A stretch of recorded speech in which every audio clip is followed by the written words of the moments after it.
അല്ല, അവസരവാദമേ താങ്കളുടെ പേരാണോ പിണറായി വിജയൻ എന്ന് ചോദിക്കേണ്ട ഒരു അവസ്ഥയാണ്. പക്ഷെ ഇത്രയേറെ യാഥാർത്ഥ്യങ്ങളെ മറച്ചു പിടിച്ച് ചരിത്രത്തെ വളച്ചൊടിച്ച് തൻ്റെ പാർട്ടി സെക്രട്ടറി നടത്തിയ ഒരു പ്രസ്താവനയെ വളച്ചൊടിക്കാൻ മുഖ്യമന്ത്രി നടത്തിയ ശ്രമം അദ്ദേഹത്തെ തന്നെ അപഹാസ്യനാക്കുകയാണ്.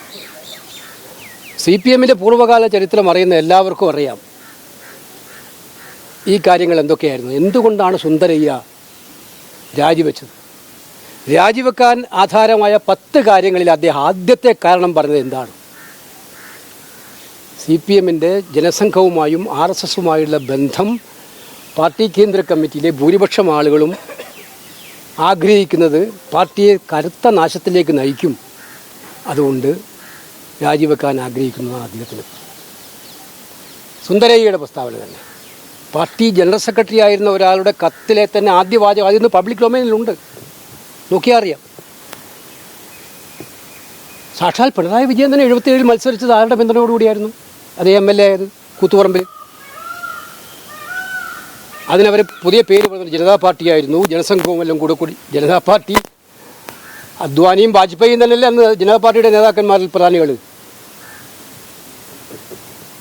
പിന്നീട് നമുക്കറിയാം എത്ര പ്രാവശ്യം CPM-ഉമായിട്ട് RSS-ഉമായിട്ട് പരസ്യമായ ബന്ധമുണ്ടായിട്ടുണ്ട്. നിഷേധിക്കാൻ കഴിയുന്ന ഒന്നാണോ?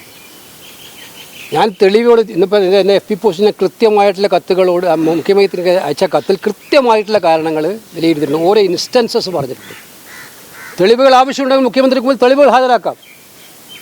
CPM-ൻ്റെ RSS ബന്ധത്തെ വെളിപ്പെടുത്തുന്നു. പിന്നെ എങ്ങനെയാണ് മുഖ്യമന്ത്രി RSS-ഉമായിട്ട് ഞങ്ങൾക്ക് ബന്ധമേ ഉണ്ടായിട്ടില്ല എന്ന് പറയുന്നത്? അല്പസ്വല്പം ഉപകാരസ്മരണയെങ്കിലും വേണ്ടേ മുഖ്യമന്ത്രിയെ പോലുള്ള ഒരാളിങ്ങനെ പറയുമ്പോൾ? എന്തുമാത്രം സത്യത്തെ വളച്ചൊടിക്കലാണ് അദ്ദേഹം നടത്തിയിരിക്കുന്നത്. എന്തിനേറെ പറയുന്നു, ഏറ്റവും ഒടുവിലെ 2021 തെരഞ്ഞെടുപ്പിൻ്റെ കാലത്ത് പോലും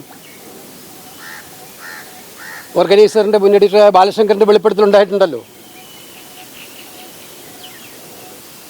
89 VP സിംഗിൻ്റെ ഗവൺമെൻറ് സപ്പോർട്ട് ചെയ്ത് എങ്ങനെയായിരുന്നു? അപ്പോൾ ഇതെല്ലാം യാഥാർത്ഥ്യങ്ങളാണ്. ഈ യാഥാർത്ഥ്യങ്ങളെ മറച്ചു പിടിച്ചുകൊണ്ട് മുഖ്യമന്ത്രി നടത്തിയ പ്രസ്താവന തീർത്തും അവസരവാദപരമായിരുന്നു എന്നാണ് എൻ്റെ ടേക്ക്. അതിൻ്റെ തുടർച്ചയായിട്ടാണോ ഇപ്പോൾ ഈ ഗവർണർ വിഷയത്തിൽ അല്ല, ഗവർണർ വിഷയത്തിൽ എന്തുകൊണ്ട് ആദ്യം CPM മുഖ്യമന്ത്രി പ്രതികരിച്ചില്ല? തൻ്റെ മന്ത്രിസഭയിലെ മന്ത്രിമാർ, തൻ്റെ മുന്നണിയിലെ രണ്ടാമത്തെ ഘടകകക്ഷിയായ CPI-യുടെ സംസ്ഥാന സെക്രട്ടറി അടക്കം ശക്തമായിട്ട് ഇതുമായി ബന്ധപ്പെട്ട ക്യാമ്പയിൻ ഇറങ്ങി. അവരുടെ ക്യാമ്പയിനായിരുന്നു CPI-യുടെ സംസ്ഥാനത്തുടനീളം. ഒന്ന് ക്യാമ്പയിനെ ശക്തിപ്പെടുത്താൻ മുഖ്യമന്ത്രിയുടെ ഒരു പ്രസ്താവന അന്ന് നന്നായിരുന്നല്ലോ.